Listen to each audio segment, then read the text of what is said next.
कार्तिक कृष्ण पक्ष की अष्टमी को अहोई अष्टमी के नाम से मनाया जाता है। अहोई माता का व्रत होता है। इसे राधा जयंती के नाम से भी मनाते हैं और इस दिन सुबह मथुरा में राधा कुंड में स्नान का महात्म्य है। आज इस वीडियो के माध्यम से अहोई माता के कथा को लेकर के आप सबके सम्मुख उपस्थित हुआ हूँ। यदि आप पहली बार हमारे चैनल पर उपस्थित हुए हैं तो चैनल को सब्सक्राइब करना मत भूलिएगा। वीडियो को लाइक शेयर कमेंट करना आप मत भूलिएगा। मित्रों, 7 नवंबर को शनि पुख योग लग रहा है। शनि पुख योग में अपनी राशि के अनुसार आप क्या खरीदारी करेंगे, कहाँ पर पैसा निवेश करेंगे, उसके विषय में हमने वीडियो बनाई है। धनतेरस को एवं शनि पुख योग में आप क्या क्या सामान खरीद सकते हैं, क्या खरीदना आपके लिए सही नहीं रहेगा, इसके लिए हमने एक वीडियो बनाकर डाली है। आप इस वीडियो के डिस्क्रिप्शन में जा कर के उसकी लिंक पा सकते हैं और उससे आप यह जान सकते हैं कि आप अपनी राशि के अनुसार कहाँ निवेश करें, क्या चीज़ें खरीदें। धन त्रयोदशी को बहुत से लोग सामान को खरीदते हैं, लेकिन हमारी वीडियो है कि आप अपनी राशि के अनुसार उन सामानों को खरीदें, जिससे एक पंथ दो काज होगा। एक तो आप उसको खरीदेंगे, पहनेंगे अथवा व्यापार करेंगे, दूसरा अपनी राशि के अनुसार करेंगे तो तरक्की निश्चित है। इस वर्ष 2020 में कार्तिक मास की अष्टमी 8 नवंबर को पड़ रही है, जिसे अहोई माता की अष्टमी के नाम से मनाते हैं। आज अहोई माता के अष्टमी की कथा इस वीडियो के माध्यम से आइए शुरू करते हैं। पुनः आपका स्वागत है। अहोई माता का व्रत कार्तिक लगते ही कार्तिक कृष्ण पक्ष अष्टमी को किया जाता है। अक्सर जिस वार में अहोई अष्टमी पड़ती है उसी वार में दीपावली भी पड़ती है। इस व्रत को वह स्त्रियां करती हैं जिनकी संतानें होती हैं, संतान हो करके नष्ट भी हो जाती हैं, अथवा संतान की आयु की वृद्धि के लिए महिलाएं इस व्रत को करती हैं। इस व्रत में दिन भर व्रत करना है। सायंकाल को अष्टकोष्ठक में अहोई की पुतली रंग भरकर बनाएं। उसी पुतली के पास सेई तथा सेई के बच्चों के चित्र बनाएं और उसका पूजन सूर्यास्त के पश्चात तारों के निकलने पर करें। परंतु अहोई माता का पूजन करने से पहले पृथ्वी को पवित्र करके चौक पूर कर और एक लोटे में जल भरकर पटरे पर रखकर कलश के रूप में उसका पूजन करें। तत्पश्चात अहोई माता की कहानी को सुने। पूजा के लिए चांदी की अहोई स्याऊ बनवाएं, उसमें चांदी के 2 मणिक डलवाएं, जिन्हें दाने या मोती भी कहते हैं। जिस प्रकार हार में पैंडल लगा होता है उसी प्रकार अहोई और दाने डलवाएं। फिर अहोई माता की रोली, चावल, दूध एवं भात से पूजा करें और जल से भरे लोटे पर स्वस्तिक बना लें। एक कटोरी में हलवा तथा रुपए का बायना निकाल कर रख लें और 7 दाने गेहूं के हाथ में लेकर और गले में अहोई को डालकर अहोई माता की कहानी सुने। जो बायना निकाल रखा है उसे अपनी सास के चरण पर रखकर मस्तक झुकाकर आदरपूर्वक उन्हें दे दें। तत्पश्चात चंद्रमा को अर्घ्य देकर के भोजन करें। दिवाली के बाद किसी शुभ दिन अहोई को गले से उतारकर गुड़ से भोग लगाकर फिर जल के छींटे देख करके मस्तक झुकाकर उसे घर में रख दें। जितने पुत्र हों उतने ही बार तथा जितने बेटों का विवाह हो गया है उतनी बार चांदी के 2-2 दाने उसमें डलवाते जाएं। ऐसा करने से अहोई देवी प्रसन्न होकर बच्चों को दीर्घायु करके घर में नित्य नए मंगल करती हैं। इस दिन ब्राह्मणों को पेठा दान देने से विशेष फल की प्राप्ति होती है। आइए अहोई माता के उज्जमन के विषय में जानते हैं। जिस सौभाग्यवती स्त्री के पुत्र हुआ हो या पुत्र का विवाह हुआ हो उस स्त्री को अहोई माता का उज्जमन करना चाहिए। उस दिन एक थाली में 7 जगह 4-4 पूड़ियों पर थोड़ा थोड़ा सीरा हलवा रखें और उसके साथ एक साड़ी तथा उस पर श्रद्धा सामान रखकर थाली के चारों ओर हाथ फेर कर श्रद्धा और सम्मान के साथ अपनी सास को दे दें और उनके चरण पकड़ लें। सास जी तियल और रुपए अपने पास रख लें, बाकी हलवा और पूड़ियों को बांट दें। इसे ही बायना कहते हैं। यह बायना बहन बेटी के यहाँ भिजवा दें, यह अति आवश्यक होता है। आइए अहोई आठे अष्टमी व्रत की कथा को सुनते हैं। पहली कथा का प्रारंभ करते हैं। बोलिए अहोई माता की जय। प्राचीन काल में किसी नगर में एक साहूकार रहता था। उसके 7 बेटे थे। दीपावली से पहले साहूकार की स्त्री घर की लीपा पोती के लिए मिट्टी लेने के लिए खदान में गई और खदान में कुदाल से जब मिट्टी खोदने लगी तो दैव योग से उसी जगह एक सेह की माद थी। सहसा उस स्त्री के हाथ से कुदाली सेह के बच्चे को लग गई, जिससे स्याही का बच्चा उसी क्षण मर गया। यह हत्या हुई देखकर उस स्त्री को बहुत दुख हुआ, परंतु अब क्या हो सकता है। वह स्त्री पश्चाताप करती हुई अपने घर आ गई। कुछ दिन के बाद उस स्त्री का लड़का मर गया, फिर दूसरा, फिर तीसरा, अर्थात 1 वर्ष में ही उसके 7 लड़के मर गए। इस पर वह स्त्री दिन रात अत्यंत दुखित रहने लगी। एक दिन उसने अपने पड़ोस की स्त्रियों से रो रो कर कहा कि मैंने जानबूझकर कोई पाप नहीं किया। हाँ, एक बार मैं मिट्टी खोदने खदान गई थी। जब मिट्टी खोदने लगी, सहसा मेरी कुदाली से एक स्याही का बच्चा मर गया था। तभी से 1 वर्ष के भीतर भीतर मेरे 7 बच्चे मर गए। यह सुनकर उन स्त्रियों ने धैर्य देते हुए कहा कि तुमने जो यह बात हम सबको सुनाकर पश्चाताप किया है, इससे तेरा आधा पाप तो नष्ट हो गया। सो अब तुम उसी अष्टमी को भगवती की शरण लेकर सेह और सेह के बच्चों का चित्र बनाकर उनकी पूजा किया करो और क्षमा याचना करो।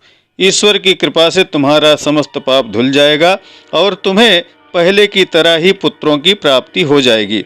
उन सब की बात मानकर उस स्त्री ने कार्तिक मास की कृष्ण पक्ष की अष्टमी को व्रत किया तथा हर साल व्रत व पूजन करने लगी। उससे ईश्वर की कृपा से उसके पुत्र पुनः प्राप्त हुए। तभी से इस व्रत की परंपरा चली आ रही है। बोलिए अहोई माता की जय। इस तरह से अहोई आठें अष्टमी की पहली कथा संपन्न होती है। आइए दूसरी कथा सुनते हैं। प्राचीन काल में झांसी के समीप दतिया नामक नगर में चंद्रभान नामक साहूकार रहता था। उसकी चंद्रिका बहुत सुंदर, सर्वगुण संपन्न, सती, साध्वी, शीलवंत, चरित्रवान तथा बुद्धिमान पत्नी थी। उसके कई पुत्र एवं पुत्रियां थीं, परंतु वे सब बाल अवस्था में ही मृत्यु को प्राप्त हो गए। इस प्रकार संतान के मर जाने का उन्हें बहुत दुख हुआ। वह पति एवं पत्नी नित्य प्रति मन ही मन में सोचा करते थे कि हमारे मर जाने के बाद इस अपार धन संपत्ति का अधिकारी कौन होगा। एक दिन उन दोनों ने निश्चय कर लिया कि इस समस्त धन संपत्ति को त्याग कर कहीं वन में चलकर भजन करेंगे। ऐसा विचार करके वह दोनों अपना सब घर द्वार ईश्वर भरोसे छोड़कर जंगल को चले गए। जब चलते चलते थक जाते तो कुछ ठहर कर विश्राम करते और फिर चल पड़ते। इस प्रकार चलते चलते वह दोनों प्राणी बद्रिका आश्रम के समीप शीतल कुंड पर जा पहुँचे। वहां पहुंचकर उन दोनों ने खान पान आदि सब त्याग दिया और निराहार अपने प्राणों को त्याग देने का निश्चय कर लिया। इसी तरह बिना आहार और जलपान के जब 7 दिन व्यतीत हो गए, तब 7वें दिन आकाशवाणी हुई कि तुम दोनों प्राणी अपने प्राण मत त्यागो। यह सब दुख तुम्हें तुम्हारे पूर्व पापों से भोगना पड़ा है। सो अब तुम अपनी स्त्री से अहोई आठें जो कार्तिक मास के कृष्ण पक्ष में आए, उसी आठे को अहोई माता का व्रत एवं पूजन करो। तब अहोई नामक देवी प्रसन्न होकर तुम्हें साक्षात दर्शन देंगी। तब तुम उससे अपने पुत्रों की दीर्घायु मांग लेना और व्रत के दिन तुम रात्रि को राधा कुंड में स्नान करना। तत्पश्चात इस आकाशवाणी के अनुसार चंद्रभान की स्त्री उस चंद्रिका ने बड़ी श्रद्धा और स्वच्छ भावना से विधि विधान से अहोई आठें का व्रत किया और स्त्री ने राधा कुंड में स्नान किया। जब वह दोनों स्नान करके वापस लौटे तो उन पर प्रसन्न होकर अहोई माता ने प्रत्यक्ष दर्शन देकर वर मांगने को कहा। तब उस साहूकार दंपति ने हाथ जोड़कर कहा कि हे माता, हमारे बच्चे कम आयु में ही मृत्यु को प्राप्त हो जाते हैं, सो आप बच्चों को दीर्घायु होने का वरदान देने की कृपा कीजिए। अहोई माता ने उन दोनों की मनोवृत्ति को जानकर उन्हें मुँह मांगा वरदान दे दिया। यह कहकर अहोई माता वहीं अंतर ध्यान हो गईं। इसके बाद साहूकार साहूकारनी लौटकर अपने घर आ गए और अहोई माता की कृपा से कुछ ही दिनों बाद पुत्रवान हो गए और गुणवान बुद्धिमान पुत्र पाकर आनंद विभोर हो गए अहोई माता की कृपा से इस लोक में सुख भोग कर बैकुंठ को चले गए। इस तरह से अहोई आठे अष्टमी की कथा संपन्न होती है। बोलिए अहोई माता की जय। आइए अहोई आठे अष्टमी की तीसरी कथा श्रवण करते हैं। प्राचीन काल में एक साहूकार के 7 लड़के और 7 बहुएं थी। एक बेटी थी। दीपावली से पहले कार्तिक मास की बड़ी अष्टमी को 7 बहुएं अपनी इकलौती ननद को साथ लेकर जंगल में खदान से मिट्टी लेने को गईं। जहाँ से वह सब मिट्टी खोद रही थी वहीं स्याऊ माता सेह की माद थी। मिट्टी खोदते समय सेह का बच्चा मर गया। स्याऊ माता ने कहा कि तूने मेरा बच्चा मारकर मुझे निपुत्री कर दिया, इसलिए मैं तेरी कोख बांध दूंगी। तब वो ननद अपनी 7 भाभियों से बोली कि तुम में से कोई मेरे बदले में अपनी कोख बंधवा लो। 6 भाभियों ने अपनी कोख बंधवाने से इनकार कर दिया, परंतु छोटी भाभी सोचने लगी कि यदि मैं अपनी ननद का कहना नहीं मानूंगी तो कहीं सासू जी मुझसे रुष्ट न हो जाएं। इस विचार से उसने अपनी ननद के बदले अपनी कोख को बंधवा लिया। इससे जब उसके लड़का हुआ तो वह 7वें दिन ही मर गया। इसी प्रकार उसके 7 बच्चे हुए और 7 मर गए। तब एक दिन उसने ज्योतिषी को बुलाकर पूछा कि महाराज ये क्या बात है, मेरे जो संतान होती है वो 7वें दिन ही मर जाती है, सो इसका कोई कारण है, क्या कारण है आप बताइए। तब पंडित जी बोले, हे देवी तुम सुरभि गाय की पूजा किया करो, क्योंकि सुरभि गाय स्याऊ माता की भायली है। वो तेरी कोख छोड़े तो तभी तुम्हारा बच्चा जी सकता है। इसके बाद से वह बहू नित्य प्रति प्रातः काल उठ करके चुपचाप सुरभि गाय के नीचे सफाई करके अनेक प्रकार से सेवा खिदमत करती थी। गौ माता यह देखकर कि साहूकार के बेटे की बहू नित्य मेरी बहुत सेवा करती है, गौ माता उससे बोली कि तू मेरी बहुत सेवा करती है, इसलिए मेरी आत्मा तुझसे प्रसन्न है, मांग तुझे क्या मांगना है। साहूकार के बेटे की बहू बोली कि स्याऊ माता तुम्हारी भायली हैं और उन्होंने मेरी कोख बांध रखी है, सो आप कृपा करके अपनी भायली से मेरी कोख खुलवा दो। उस दुखियारी की यह बातें सुनकर गोमाता बोली, ठीक है। एक दिन गोमाता उसे साथ लेकर 7 समुद्र पर अपने भाईली के पास चल दी। मार्ग में धूप बहुत कड़ी पड़ रही थी, सो वह दोनों एक पेड़ के नीचे छाया में बैठ गईं। थोड़ी देर में वहां एक सांप आया और उसी वृक्ष पर गरुड़ पंखनी ने बच्चे दे रखे थे। वो सर्प उन बच्चों को डसने के लिए आगे बढ़ा। तब साहूकार की बहू ने उस सर्प को मार करके ढाल के नीचे दबा दिया और उन बच्चों को बचा लिया।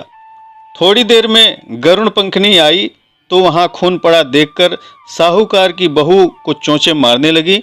तब वह बहू बोली कि मैंने ही तो तेरे बच्चों को सर्प से रक्षा की है और तू मेरी ही दुश्मन बन गई।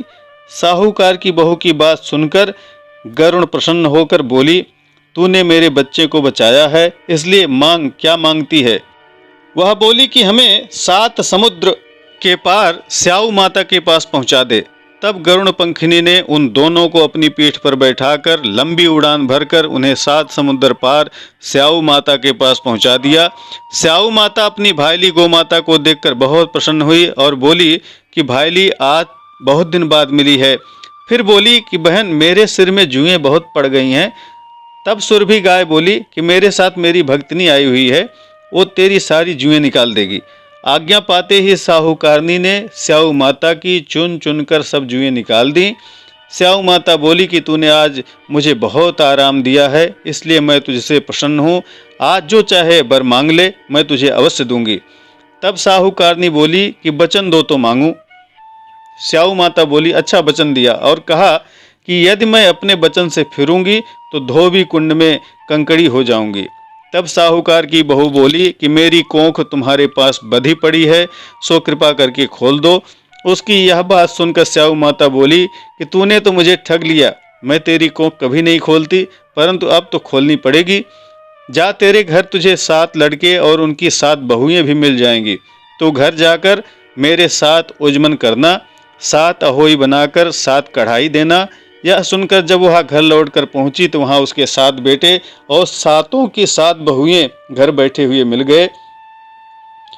यह देखकर वह बहुत खुश हुई। तभी उसने 7 अहोई बनाई और 7 उजमन किए तथा साथ ही कढ़ाई कराई। दिवाली के दिन उसकी जेठानियां कहने लगीं कि जल्दी जल्दी अपनी चौका पूजा कर लो, अन्यथा छोटी बहू बच्चों को याद करके रोने धोने लगेगी। थोड़ी देर में उन्होंने अपने बच्चों से कहा कि चाची के घर जाकर देख कर आओ कि आज वो अभी तक क्यों नहीं रोई। बच्चों ने आकर कहा कि चाची अहोई बना रही हैं और वो तो खूब उजमन भी कर रही हैं। यह सुनते ही उसकी जेठानियां दौड़कर उसके घर गईं और जाकर कहा कि तूने अपनी कोंख कैसे छुड़वाई। वह बोली कि तुमने तो अपनी बधाने से इनकार कर दिया, पर मैंने अपनी छोटी ननद का ख्याल करके अपनी कोंख बधा ली थी। अब स्याऊ माता ने मुझ पर कृपा करके मेरी कोंख खोल दी है। इस प्रकार मेरी कोंख खोली है, उसी प्रकार संसार की सभी नारियों की कोंख खोल देना। यह कहानी है, सो हे स्याऊ माता, इसे सुनाने वाली तथा हुंकारा भरने वालियों ने सब परिवार की नारियों की कोख खोल देना। यही हम सबकी तुमसे विनती है। बोलिए स्याऊ माता की जय। इस तरह से अहोई आठे अष्टमी व्रत की कथा संपन्न होती है। वीडियो को लाइक शेयर कमेंट करना आप मत भूलिएगा। आप हमें हमारे ब्लॉग, इंस्टाग्राम, फेसबुक और ट्विटर पर भी फॉलो कर सकते हैं। आपका कोई प्रश्न है तो कमेंट के माध्यम से अवश्य पूछिएगा। आगे हम और भी बहुत सारी वीडियो कार्तिक मास की लेकर के आएंगे। तब तक के लिए नमस्कार। जय विश्वनाथ।